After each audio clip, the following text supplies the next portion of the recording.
Ensemble, frères et sœurs, faisons place en nous à la présence de Dieu. Il nous sauve et il nous offre son amour. Le Christ vivant nous ouvre à l'espérance. Le souffle de l'Esprit nous unit dans l'Église. Ici et maintenant, le Seigneur nous accueille comme il l'a fait hier et comme il le fera demain. En ce dimanche, soyez donc toutes et tous les bienvenus dans ce temple. Que la foi, l'espérance et l'amour trouvent leur chemin dans nos vies et dans cette assemblée. Amen.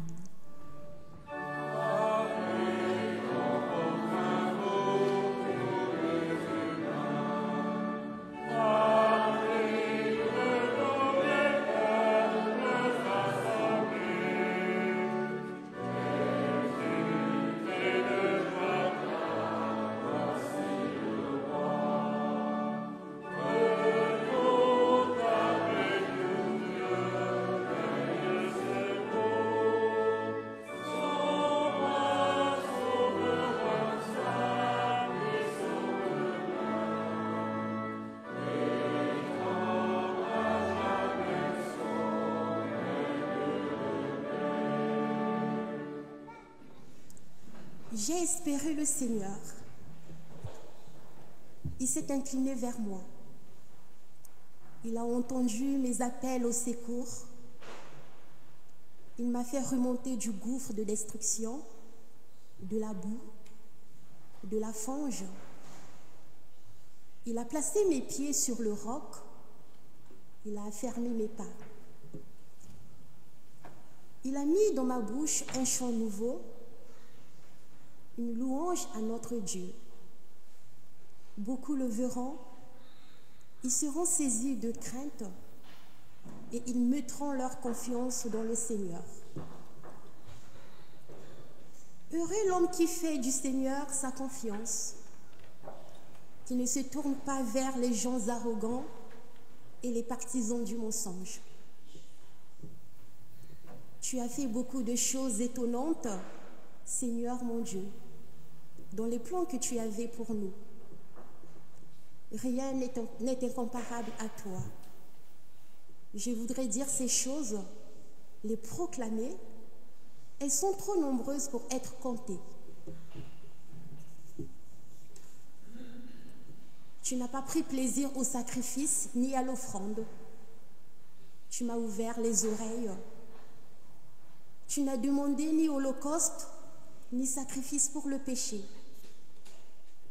Alors j'ai dit, je viens avec le livre rouleau écrit pour moi. Je désire faire ta volonté, mon Dieu, et ta loi est au fond de mes entrailles. J'annonce la bonne nouvelle de la justice dans l'assemblée nombreuse. Regarde, je ne ferme pas mes lèvres, Seigneur, tu le sais. Je ne couvre pas ta justice au fond de mon cœur. Je parle de ta constance et de ton salut. Je ne cache pas ta fidélité et ta loyauté à l'assemblée nombreuse. Toi, Seigneur, tu ne me refuseras pas ta compassion. Ta fidélité et ta loyauté me garderont constamment. Que tous ceux qui te cherchent trouvent en toi leur gaieté et leur joie. Que ceux qui aiment ton salut disent constamment, le Seigneur est grand. Amen.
Tenons-nous devant Dieu en vérité.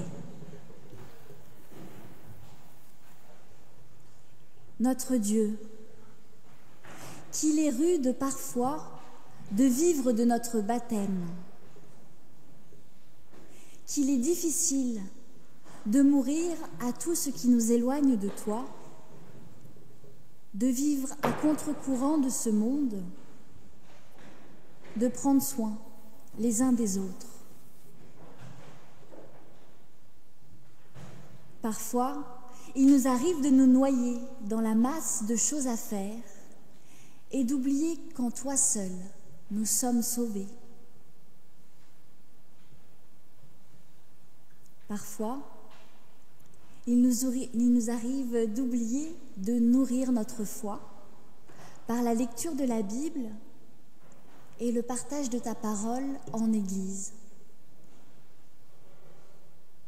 Dans ces cas-là, nous ressemblons à un feu qui s'éteint et nous devenons sombres et pessimistes. Notre Dieu, nous t'en prions, viens rallumer en nous le feu de ton amour.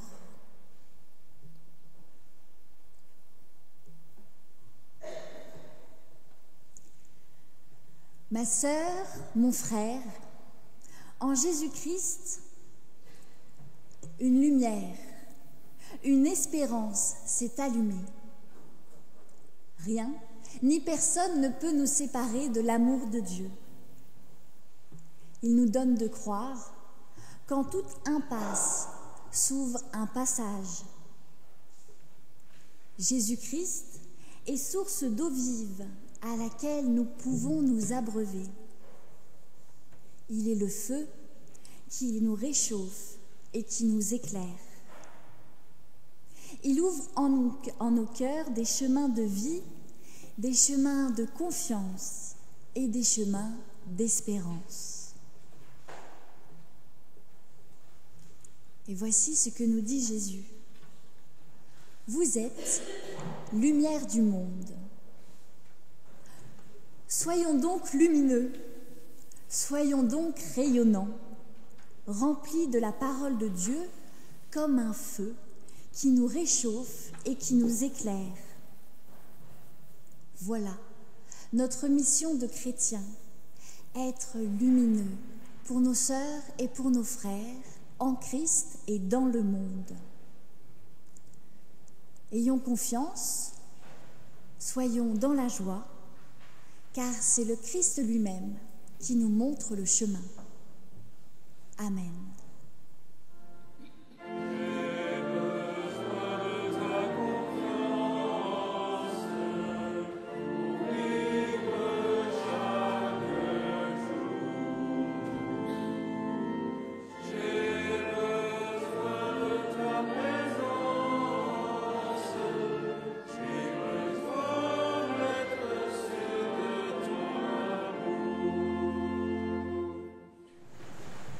Je vous invite à la prière. Éternel notre Dieu, notre tendre Père, maintenant que nous voulons écouter ta parole, qu'il plaise au Saint-Esprit de disposer nos cœurs à la recevoir et en comprendre la profondeur. Aide-nous à serrer ta parole dans nos cœurs afin de ne pas pécher contre toi. Oui, ta parole est une lampe à nos pieds et une lumière sur nos sentiers. Alors éclaire-nous, illumine nos cœurs et nos vies. Amen. Nous lirons le texte biblique qui se trouve dans l'Évangile selon Luc, le chapitre 3, les versets 7 à 17. Lisons au nom du Seigneur. Il disait donc aux foules qui venaient pour recevoir de lui le baptême: Vipères, qui vous a montré comment fuir la colère à venir. Produisez donc des fruits dignes du changement radical. Et ne commencez pas à vous dire: nous avons Abraham pour père. car je vous dis que de ces pierres, Dieu peut susciter des enfants à Abraham. Maintenant déjà la hache est prête à attaquer les arbres à la racine. Tout arbre dont il ne produit pas de beaux fruits est coupé et jeté au feu. Les foules l'interrogeaient. Que devons-nous donc faire? Il leur répondait que celui qui a 2 tuniques partage avec celui qui n'en a pas, et que celui qui a de quoi manger fasse de même. Des collecteurs des taxes aussi vinrent pour recevoir le baptême. Ils lui demandèrent: Maître, que devons-nous faire? Il leur dit: N'exigez rien au-delà de ce qui vous a été ordonné. Des soldats aussi l'interrogeaient: Et nous, que devons-nous faire? Il leur dit: Ne faites violence à personne, n'accusez personne à tort, et contentez-vous de votre solde. Comme le peuple était dans l'attente et que tous se demandaient si Jean n'était pas le Christ, il leur répondit à tous: Moi, je vous baptise d'eau, mais il vient celui qui est plus puissant que moi. Et ce sera encore trop d'honneur pour moi que de délier la lanière de ses sandales. Lui vous baptisera dans l'Esprit Saint et le feu. Il a sa fourche à la main, il va nettoyer son aire. Il recueillera le blé dans sa grange, mais il brûlera la paille dans un feu qui ne s'éteint pas. Amen.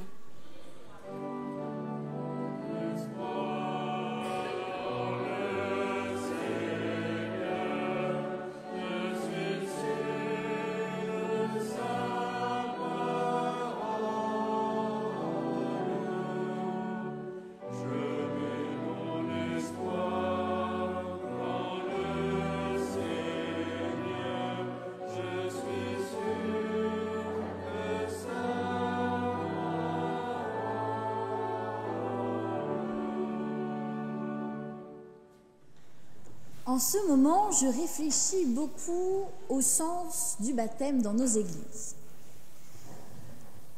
Et cela s'explique pour une raison simple. Le Conseil national de l'Église protestante unie de France m'a demandé de participer à un groupe qui travaille sur la réécriture d'une liturgie commune du baptême, donc une liturgie qui serait commune aux réformés et aux luthériens que forme notre Église protestante unie. Parce que jusqu'ici, on a 2 liturgies différentes du baptême avec des symboliques différentes. Et donc, du coup, en début de semaine, je suis allée à Paris pour réfléchir avec mon groupe. Plein de questions se sont posées, ça a été très riche, très prenant, et cela m'a permis de construire la prédication d'aujourd'hui.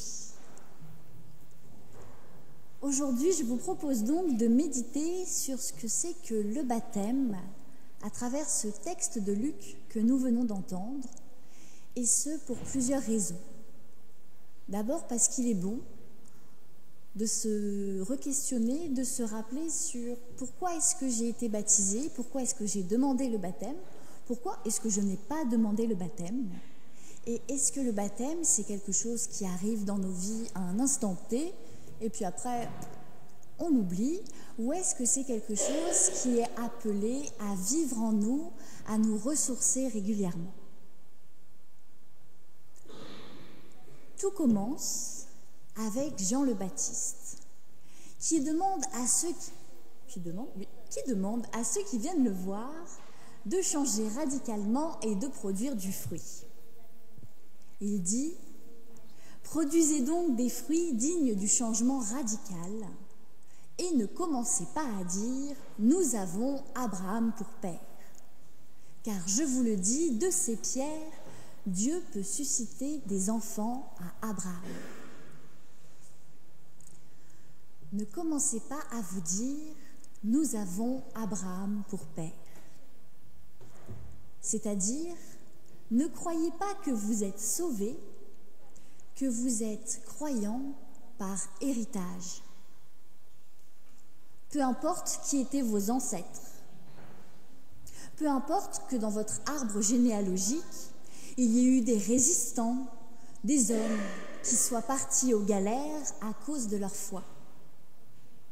Peu importe que vous descendiez d'une grande famille de croyants, cela ne fait pas de vous des croyants. Car être croyant n'est pas quelque chose de socio-culturel, de traditionnel, ne serait pas un héritage familial. Ce qui importe, c'est que vous produisiez du fruit. Et Jean n'hésite pas à utiliser des mots durs pour s'adresser à ceux qui viennent le voir, sans être habité par ce désir profond de changer radicalement. Il les traite de vipères et de serpents. Il leur dit « Ne soyez pas hypocrites, ne faites pas semblant, car Dieu voit au plus profond de votre cœur. Si quelqu'un dit être croyant, mais ne fait rien dans sa vie de tous les jours pour aimer Dieu et pour aimer son prochain, alors il est comme un arbre fruitier qui ne donne pas de fruits, destiné à être coupé puis jeté au feu. »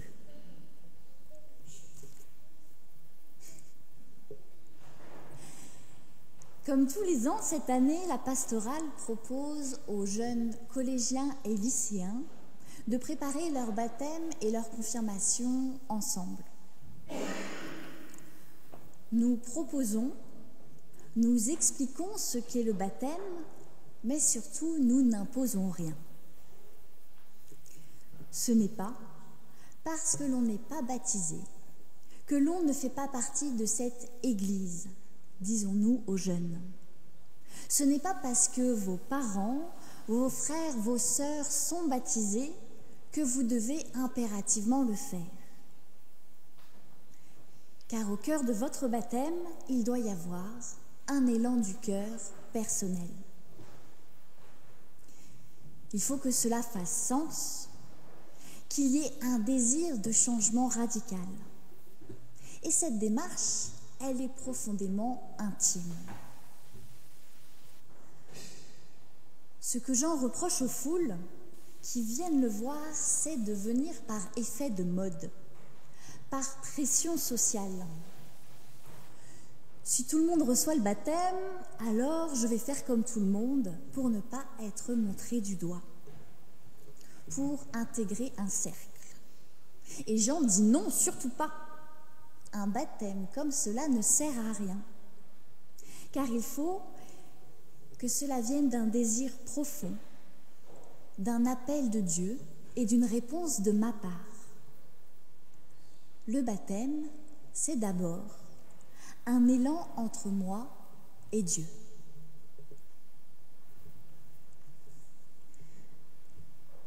Peut-être que certains d'entre vous regrettent les jours heureux où il y avait des dizaines d'enfants et d'adultes qui se faisaient baptiser tous les ans dans toutes nos églises. Peut-être que certains se disent « plus il y a de baptêmes et plus je suis assurée que mon église perdurera après moi ». Et aujourd'hui, c'est différent. Et c'est différent parce que je crois qu'aujourd'hui, on laisse plus de liberté. Il y a 50 ans, on pouvait se faire baptiser comme les foules qui venaient à Jean-Baptiste, parce que c'était la suite logique d'une catéchèse souvent obligatoire. Le baptême était inscrit dans la tradition des églises chrétiennes comme un rite de passage. Aujourd'hui, c'est différent. Alors certes, il y a moins de baptisés, mais les personnes qui demandent le baptême le font en réponse à un appel de Dieu. Les familles et la sphère sociale n'ont plus leur mot à dire. si bien que le baptême reprend, selon moi, toute son importance.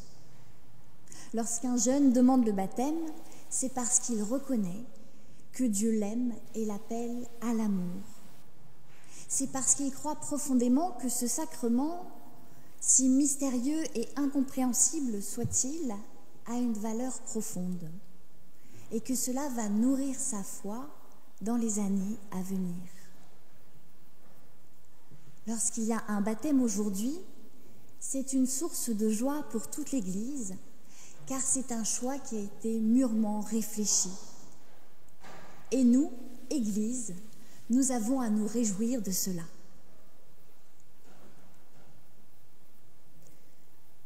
Les foules vont dans le désert pour demander conseil à Jean.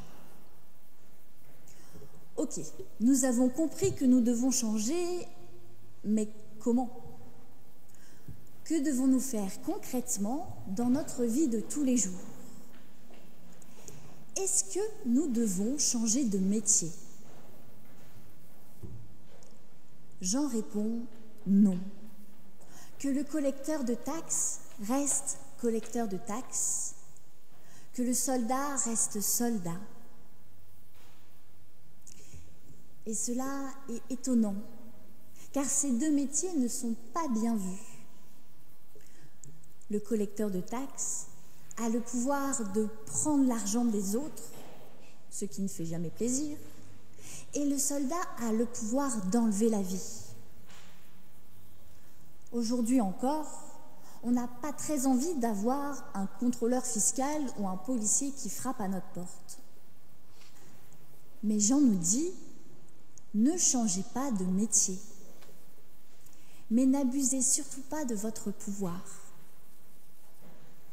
Que le collecteur de taxes ne demande pas plus que ce que la personne doit, qu'il ne s'en mette pas plein les poches au passage, et que le soldat ne fasse pas violence. Contentez-vous de votre solde, de votre salaire. Autrement dit, Jean nous dit, vous avez besoin, nous avons besoin de travailler pour nourrir notre famille. Et il n'y a pas de sot métier. Tout métier a son utilité. Mais en étant baptisé, vous êtes appelés à changer, à produire du fruit, à aimer les autres. Et cet amour doit s'exprimer dans vos actions de tous les jours, dans votre métier. N'abusez pas de votre pouvoir sur votre prochain, mais grâce à votre métier, aimez-le et accompagnez-le du mieux que vous pouvez. Ici, Jean ne se contente pas de faire une leçon de morale en disant ce qui est bien et ce qui est mal, mais il accompagne ceux qui viennent le voir de façon personnelle et concrète. Là où nous sommes, par notre métier, nous pouvons être témoins de l'amour de Dieu.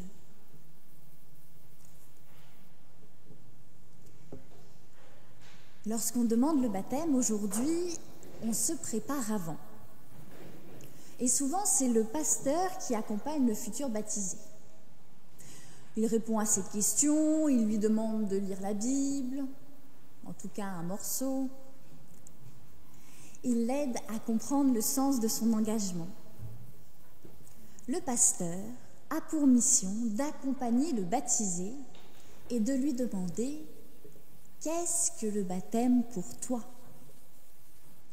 En quoi le baptême va changer ta vie, va nourrir ta foi. Le pasteur a une grande responsabilité dans la préparation du baptême.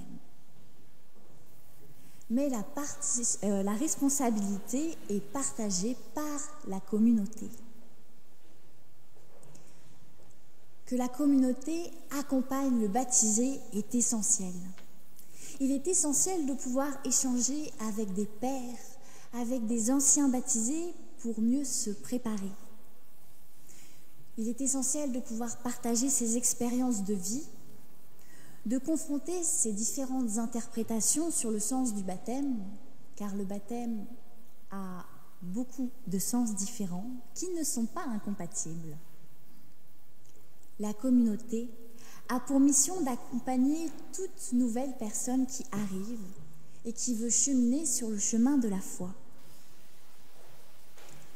Si la démarche de demander le baptême est un élan personnel, nous avons besoin les uns des autres pour nourrir cet élan, pour être édifiés dans sa foi.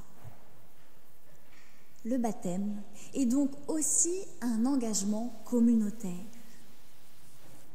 Sans le soutien des autres, on s'épuise et on renonce. La communauté est essentielle pour tenir dans la durée notre engagement de changer radicalement. À cette fameuse commission liturgique qui prépare le baptême, qui réfléchit au baptême, nous nous sommes posé la question des parrains et marraines dans le baptême d'adultes. Est-ce quelque chose de superflu ou quelque chose que nous pourrions encourager avec cette nouvelle liturgie? Et une collègue nous a partagé son expérience. Elle nous a dit que lorsqu'un jeune ou un adulte venait la voir pour préparer son baptême, elle lui proposait de choisir un parrain ou une marraine, en plus de ceux qu'il avait déjà choisis dans la famille, comme ça se fait traditionnellement, mais de choisir un parrain ou une marraine au sein de la communauté, au sein de l'église locale dans laquelle le futur baptisé est. Une personne de confiance, à laquelle on peut poser des questions, avec laquelle on peut venir au culte, avec laquelle on se voit partager un bout de chemin pour avancer ensemble, pour aider, pour s'aider à vivre notre foi chrétienne. Et j'ai trouvé cette idée très belle, qui décalait totalement l'idée qu'on se fait aujourd'hui des parrains et marraines, qui seraient des personnes qui offrent des cadeaux de temps en temps et qui sont de la famille, qu'on a choisi pour faire plaisir aux membres de la famille parce qu'ils n'ont pas été témoins au mariage ou pour d'autres raisons. Non, là, les parrains et la marraine seraient des membres de la communauté locale qui partageraient la foi du baptisé et qui pourraient l'accompagner. Pour moi, faire cela, mettre un parrain ou une marraine au sein de la communauté, ça remet le baptême au cœur de l'Église même. Nous ne sommes pas seuls. L'élan personnel, la première étape, évolue pour devenir quelque chose de communautaire. Nous ne sommes pas seuls. Avec Dieu, nous ne sommes pas seuls avec Dieu, mais c'est ensemble, en écoutant la parole de Dieu, en vivant notre foi en Église, que nous pouvons porter du fruit, s'encourager mutuellement et partager les dons que nous avons reçus avec la communauté.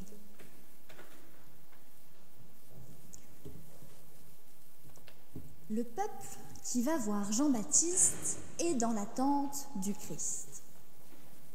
Il se demande si Jean n'est pas celui qu'il cherche. Et Jean répond : non, je ne suis pas le Christ. Moi, je vous baptise d'eau, mais celui qui vient est plus puissant que moi. Lui vous baptisera d'Esprit Saint et de feu. Il a sa fourche à la main, il va nettoyer son aire, il recueillera le blé dans sa grange, mais il brûlera la paille dans un feu qui ne s'éteint pas. Dans une communauté, il y a toujours le risque que la personne d'autorité soit mise sur un piédestal et prenne la place du Christ. Nous le voyons très bien dans le texte, Jean-Baptiste fait autorité. Il est la personne centrale qui fait venir du monde. Et naturellement, le peuple se demande si ce n'est pas lui le Christ. Jean répond non, je ne suis pas le Christ. Jean reste à sa place de prophète sans chercher à obtenir plus de pouvoir, plus d'autorité. Il laisse au Christ toute sa place. Et parfois dans nos églises, il peut nous arriver d'oublier de faire de la place au Christ. Et ça peut paraître assez idiot parce qu'une église chrétienne sans Christ, ça n'est plus grand-chose. Et pourtant, il nous arrive de l'oublier, de ne pas faire de place. En ayant peur du vide et du silence, nous remplissons notre calendrier de choses à faire, de réunions, sans prendre le temps de prier, pour laisser à Dieu la place d'arriver et d'agir dans nos vies. Le changement radical que Jean nous demande, c'est aussi cela. Laisser à Dieu de la place dans nos vies. Arrêtez de croire que nous décidons, que nous maîtrisons et que nous choisissons tout. Souvent, les personnes qui se convertissent disent « ça m'est tombé dessus, j'ai pas choisi ». C'est comme ça, c'était naturel, à un moment, à ce moment, évidence. Dans la vie, on ne choisit pas tout. Ce qui est à la base de tous nos choix futurs, c'est qu'il y a Dieu qui nous appelle et qui frappe à notre porte.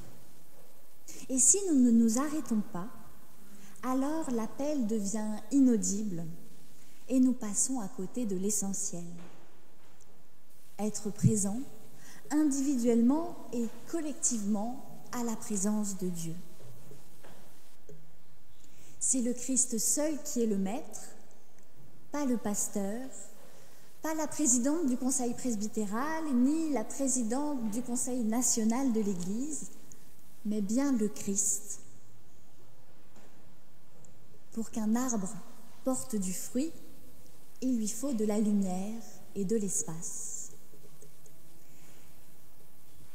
Dans nos églises, laissons donc de la lumière et de l'espace, afin que le Christ qui habite en nous puisse s'épanouir, se développer, et que nous puissions ainsi produire du fruit doux et agréable pour nous et pour les autres.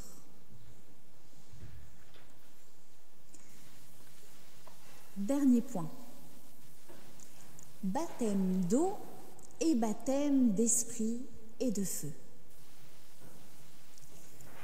Si vous avez déjà assisté à un baptême luthérien, vous avez certainement vu un moment où le pasteur remet une bougie allumée au nouveau baptisé. Dans la tradition réformée, on ne le fait pas parce qu'on pense que ça fait trop catho. Mais la symbolique est très forte. L'important, ce n'est pas la bougie, c'est la flamme de la bougie. C'est le feu. Le feu, dans toute la Bible, a une grande importance.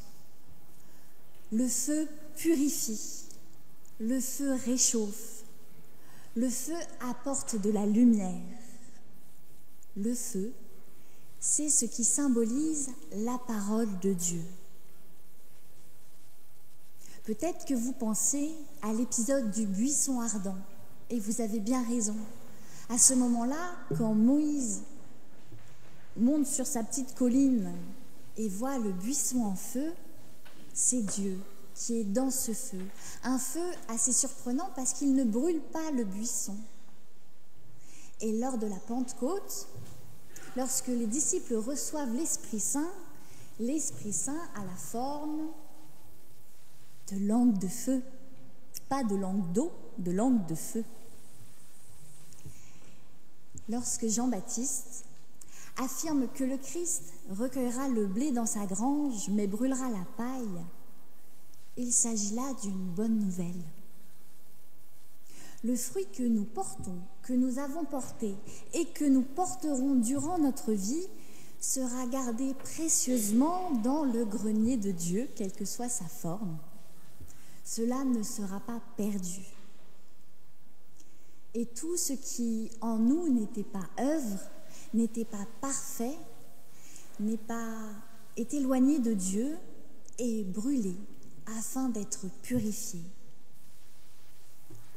Ainsi, remettre une bougie allumée au baptisé fait beaucoup de sens. Il lui dit, par ce baptême, tu as été purifié, la parole de Dieu habite en toi. Et cette bougie est là pour que tu t'en souviennes. Peut-être qu'il serait bon que dans nos églises réformées, nous remettions un peu plus de feu dans nos temples. Le feu et l'eau. Ce sont deux images qui peuvent être placées en parallèle. L'eau nous lave et le feu nous purifie. L'eau nous est nécessaire à la vie pour que nous puissions nous hydrater. Le feu l'est également par la chaleur et par la lumière qu'il nous apporte. L'eau peut être source de mort et nous le voyons en ce moment avec toutes les inondations qui se produisent, tout comme le feu peut vite devenir un incendie. Le baptême réunit ces deux images et nous dit « En Christ, nous sommes tous morts, lavés de ce qui nous sépare de Dieu et purifiés par lui. Après notre baptême, nous devenons des êtres nouveaux, habités d'un feu ardent qui nous illumine et nous réchauffe, la parole de Dieu. Aujourd'hui, je vous invite donc à être tout feu, tout flamme, plein d'entrain dans la vie de tous les jours. Je vous invite à être rayonnant à notre travail, dans notre Église. Je vous invite à accepter de ne pas tout maîtriser, un peu comme l'eau que l'on essaye de retenir dans nos mains, mais qui coule quand même. Faisons de la place aux autres dans notre barque. Apprenons-nous mutuellement à naviguer et partageons les fruits de cette vie nouvelle qui nous est offerte gratuitement, par amour et dans l'amour de Dieu, à chacune et à chacun de nous, qu'il soit baptisé ou non. Amen.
Chers amis, chers frères et sœurs en Christ, nous voici dehors car nous avons magnifiquement réussi notre exercice incendie. Rassurez-vous, le temple va bien. Nous sommes déjà debout et donc nous pouvons recevoir l'envoi et la bénédiction de la part de Dieu. Amis, soyez dans la joie, soyez remplis d'un feu dévorant, un feu qui illuminera les autres et votre intérieur, le feu de la parole de Dieu. Recevez la grâce et la paix de la part de Dieu notre Parent, de Jésus le Christ et de l'Esprit Saint. Allez sur toutes les places et soyez témoins de l'amour de Dieu.